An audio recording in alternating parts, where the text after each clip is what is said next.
Hello everyone, my name is Kyle and welcome back to Shop Class. In today's tag analysis video, we'll be looking at the tag I love you now and forever, written by Darwin Scheel.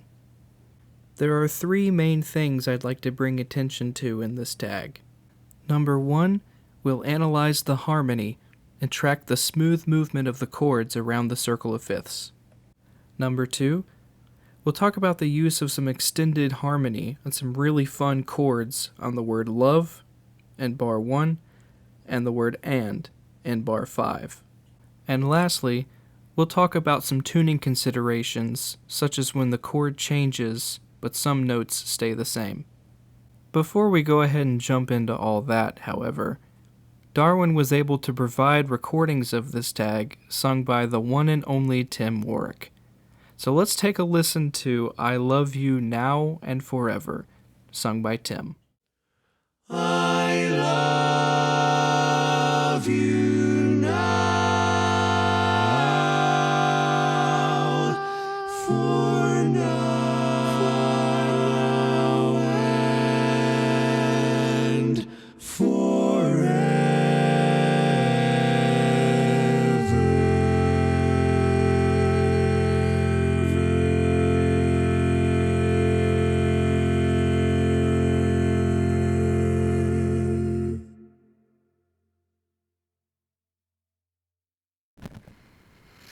Alright, so first things first, we're going to go through the chords.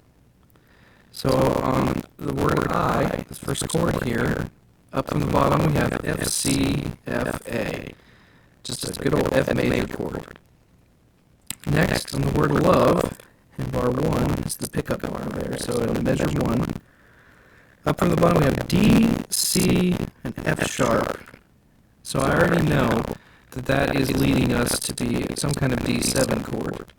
But the tenor note is a B flat, which inharmonically would be an A sharp, meaning that this is a D, C, F sharp, A sharp, which is a D7 chord with the raised fifth, or a D7 augmented chord. It's a very wild sound.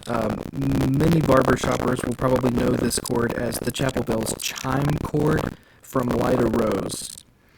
It's a great sound, and in keeping the tenor note as a B flat versus an A sharp, inharmonically spelled, keeping it as a B flat keeps it diatonic to the key, makes the music easier to read, and has a higher chance of success for the tenor singing it correctly the first time through. Moving right along to the U chord, we have a regular D7 chord. Up from the bottom, we have traded out that B flat for the expected A natural in the bass. On the first chord we have on now is a G9 chord. Up from the bottom we have G, B natural, F, and A. The G9 chord is actually a 5-note chord, but we only have 4 voices in barbershop, so we'll have to either have the root or the fifth. And I'm a fan of this wide open 9-chord spacing with the low root. The second chord, however, from now goes to a regular G7 because the tenor A comes down to the G while the bass G comes up to the D. So the 4 notes present are D, B natural, F, and G in the Chinese 7th chord voicing. So the tenor holds out G throughout that measure, and the other voices echo on the word 4. We have D flat, B flat, F, and then the tenor G is still holding. So this is a pretty common way and a smooth way to get out of a Chinese 7th to move to a different chord. You can say that this is a B flat minor 6 chord, or you could say that it is actually an E flat rootless 9. Lots of different ways to go about it. For now, I'm going to put it as a B flat minor 6 because those are the actual notes that are there without being confusing. Now, we go to bar 4. On that now chord, we have what will become a C7 chord. We have a C7 without the fifth. We just have the shell chord, right? We have C in the bass, the B flat, and then E natural. And then when the G comes in the tenor, it becomes a full 4-voice C7 chord. In bar 5, on the word and, up from the bottom we have C, B flat, E natural, and A on the top. So this is kind of an extension that you can get when you build off of a C7 chord. This can be called a C7 add 13 chord, or even just a C13 chord. It's implied that this is the voicing in barbershop if you call it a C13 chord. This is the controversial chord that happens in the Genie with Light Brown Hair arrangement, where it has that note that says if you're going to sing this ballad at contest, ask first for the judge's preference on whether to sing the C13 or the optional C7 chord.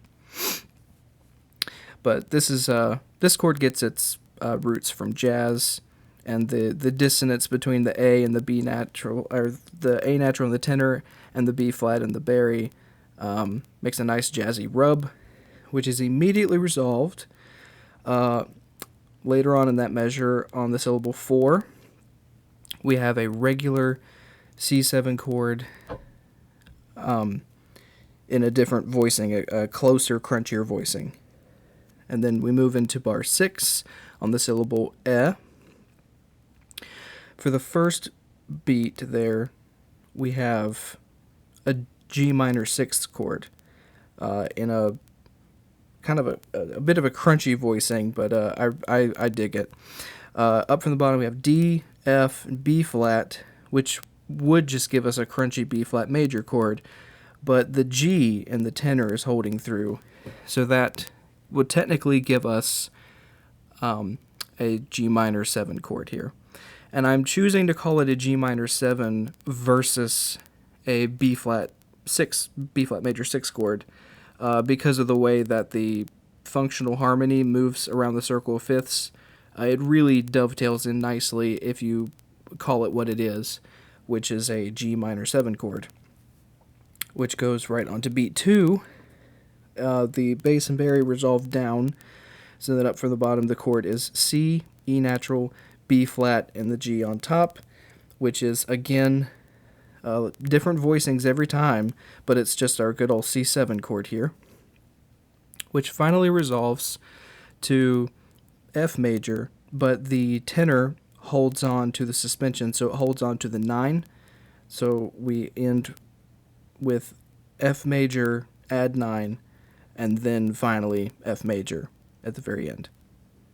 Alright, and while we're here talking about the harmony, let's go ahead and do the functional harmony real quick.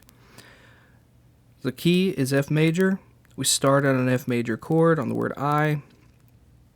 That's our 1 chord. We go to a D7.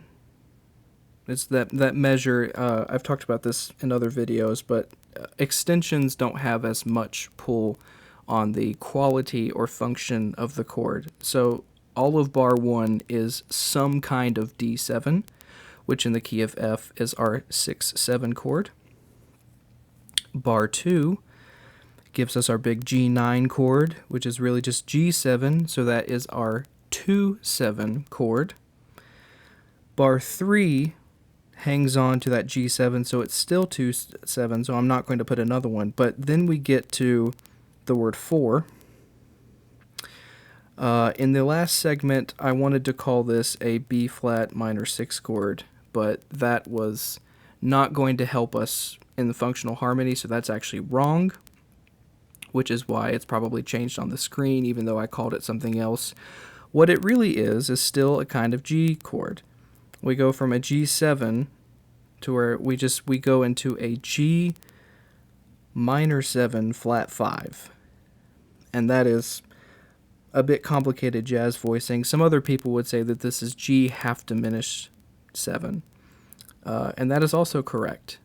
But my background is jazz, and it makes more sense to see the chord as G minor 7 with a flat 5, which is in the bass. And that voice leading brings us down to that C7 chord, which is our 5-7 in the key of F. And we do lots of C7, and we've got the C13, C7, different voicings, so we stay in 5-7 for bars 4 and 5. And then we get this nice turnaround here. In bar 6, we have that G minor 7th chord, which is our 2 minor 7. And then we resolve down to the C7 with the bass and Barry resolve. So we get another 5-7, and then finally our 1 chord at the end, as expected. And the G hangs on in the tenor and it resolves down, but again, it's still the 1 chord for bars 7, 8, and 9. So real quick on this slide, I have popped up a diagram of the circle of fifths, and as a general rule, when harmony moves around the circle of fifths and chords move by fifth, it's very smooth and it's very barbershoppy, and we really like it, especially if we move around the circle of fifths using barbershop 7th chords. And so many barbershop 7th chords in this tag. It's a really great barbershop tag. Even with the love chord and the and chord, the C13 and whatnot, those are just wonderful colors on top of a truly barbershop foundation. So the quick SparkNotes version is barbershop tags or barbershop chord progressions will start on the 1 chord usually, and they will jump across the circle of fifths way out to another chord, and they will work their way back 5th by 5th by 5th until we get back to 1. And there is a rule in some paperwork somewhere that I said it's like the ear will accept if it goes back the other direction. You can go back and forth 1 chord, but you don't want to jump 2 chords back out before you get back to 1. And hopefully with the picture on the screen that will make a little bit more sense. So now I'm going to play through the tag again so we can hear Tim's wonderful voice. And I'm going to animate the circle of fifths and show what chord we're on and how it moves in real time.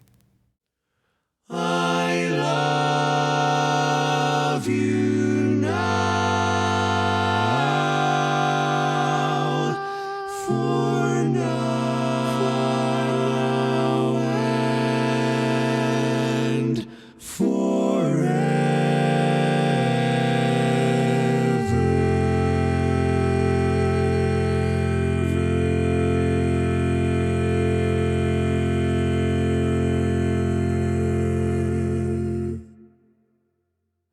Alright, and the last thing we're going to cover today is just a few tuning considerations for, I believe, about 3 spots. So, in the very beginning, the baritone has a C on the word I, and then in the next beat of bar 1, they have C's in that measure for love you as well. The first C is a 5th of the chord of F major. It's a very strong sonority. In the next measure, it's a D7 chord, and that C is now the 7th of the chord. So there needs to be a change there. The pitch needs to be brought down, and the volume can be backed off a little bit because the chord changes, and for the roots and the thirds to all be in their correct place, when you're on the 7, you really have to make an active consideration for it. It really helps the quartet find those chords. Some consideration can be made for bar 2, the lead on that F. That is the tonic note. That is 1 in the key of F, but it is 7 on a 2-7 chord. So it is not the same pitch. It is not the same F that you sing in the first bar on I. That F is locked with the bass. That is an octave. That is the key F. when you get to bar 2, don't be afraid to bring the pitch down and make it a comfortable 7, especially when you get to bar 3, you will really be ringing against the tenor G. So be conscientious of balance and pitch there. At the end of bar 3, the baritone has B flat on the 4, and then B flat on now and beat 4. Those are two different B flats. The B flat in bar 3 is high.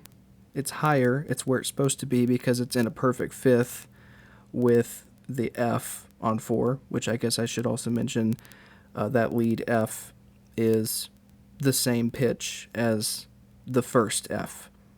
So the F on now is the one that's affected, but I and 4 are the real Fs. So as the baritone, you latch onto that lead F to make a strong fifth with your B flat. And then on beat 4, that B flat is the 7 again. So you come out of the volume, come out of the mix a little bit. Sorry, not the mix, the texture. Come out of the texture a little bit and make sure the pitch is down to make it a real 7. And the tuning consideration, I guess, is that you're on the 7 a lot for all those C7 chords. In bar 5, with the tenor going up to that A against that B flat, the tenor, you should try your best to find that perfect fourth with the lead there. The A and the E are going to have the least amount of fighting, and it's just going to be a crunchy chord with the B flat in the baritone there. No way around it. And then we get to bar 6, the lead B flat there, even though it's written as a dotted half, the first beat of that measure is going to be the real B flat where it is in the key. But beats 2 and 3 of that measure, you're on the 7th of a C7 chord. So come out of the texture a little bit and bring the pitch down. And try to ring into the crunch that the bass and bari duet are giving you there, because that C and E in that register, if they do their job right, that will give you a really nice foundation to put the 7 on. And the tenor's just floating above. And then you end it out. Bass and bari, and that low F, C, 5th there, bring it home. You're the secret sauce of what makes it work at the end. And when you listen to the recording, you can hear Tim really doing that well.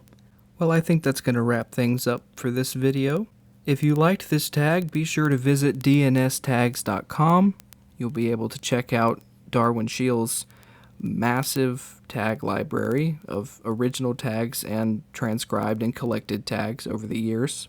If you're new to these kind of videos and you enjoy this kind of content, be sure to find Shop Class on all the socials. I have Instagram, Facebook, and YouTube. All the links should be around. And I will try to be posting more regularly. Thank you all for watching. I hope you enjoyed it. Happy barbershopping.